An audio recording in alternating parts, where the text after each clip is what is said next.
अस्सलाम वालेकुम रहमतुल्लाहि व बरकातुहू। रमज़ान मुबारक हो और कुकिंग की बात ना हो, खाने पीने की बात ना हो तो ये हो नहीं सकता।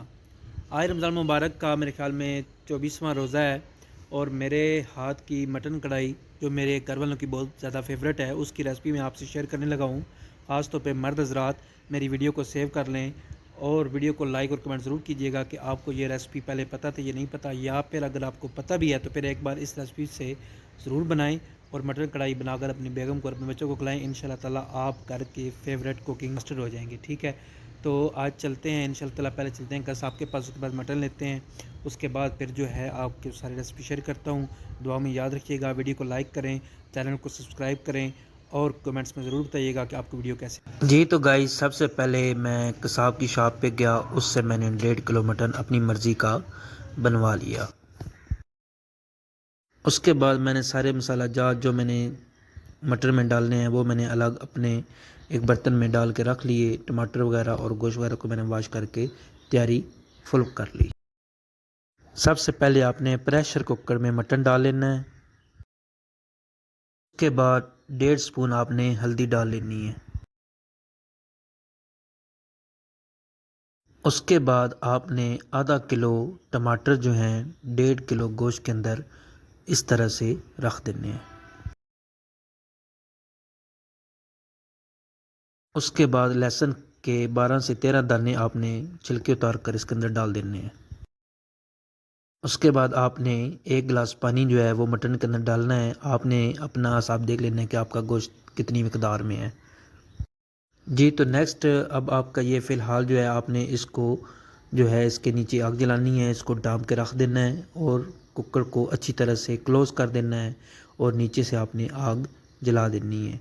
उसके बाद तकरीबन हम इसको 18 से 20 मिनट देंगे और 20 मिनट हम वेट करेंगे। उसके बाद हम इसको ओपन करेंगे। मज़ीद आगे मैं आपको बताता हूँ, 18 से 20 मिनट वेट करें।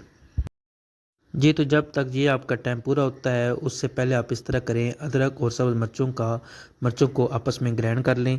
इनको आपने ग्राइंड करके रख लेना है और साथ में आपने दही दही के अंदर मिल्क पैक जो बेकरी से क्रीम मिलती है वो आपने मिल्क पैक की वो इसके अंदर 3 स्पून आपने मिक्स करके रख लेनी है। मैंने 3 स्पून डाल दिए हैं, ये वैसे ऊपर से आपको डाल के बताया कि दही के अंदर मिक्स करनी है। जी तो आपका टाइम इधर प्रेशर कुकर का कंप्लीट हो चुका है। आपने चूल्हे को बंद कर देना है और सीटी को उठा देना है और 3 से 4 मिनट वेट करना है।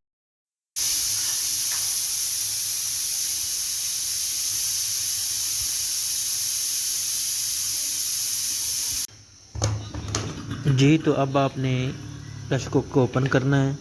वाओ क्या खुशबू आ रही है, आपके पास भी इसी तरह की इंशाल्लाह ताला खुशबू आएगी। आप एक बार बनाने की ज़रूर कोशिश कीजिएगा। अब मैं इससे जो टमाटर के छिलके होंगे वो निकाल लूँगा। आपने भी सारे छिलके जो टमाटरों के होंगे वो आपने निकाल लेने हैं। उसके बाद आपने गोश्त को एक कढ़ाई के अंदर शिफ्ट कर देना है।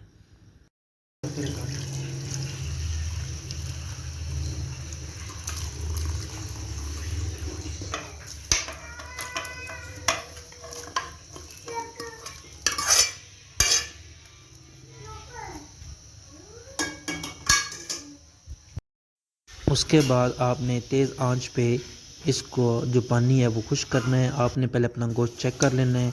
अगर आपका गोश्त गल चुका है तो फिर आपने तेज़ आंच करनी है। अगर आपका गोश्त नहीं गला तो फिर आपने हल्की आंच पे इसका पानी खुश्क करना है ताकि आपका पानी भी खुश्क हो जाए और आपकी रोटी भी गल जाए। उसके बाद आपने सब्ज़ मिर्च और अदरक का जो पेस्ट बनाया था वो इसके अंदर डाल देना है। ने तकरीबन 1.5 चम्मच सफ़ेद ज़ीरा डालना है।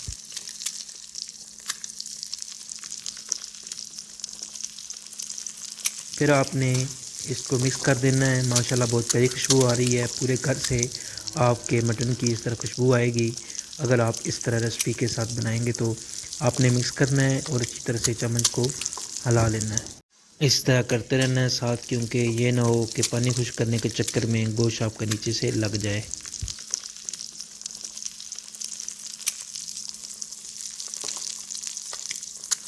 उसके बाद आपने फुल कप जो है वो ऑयल का इसके अंदर डालना है।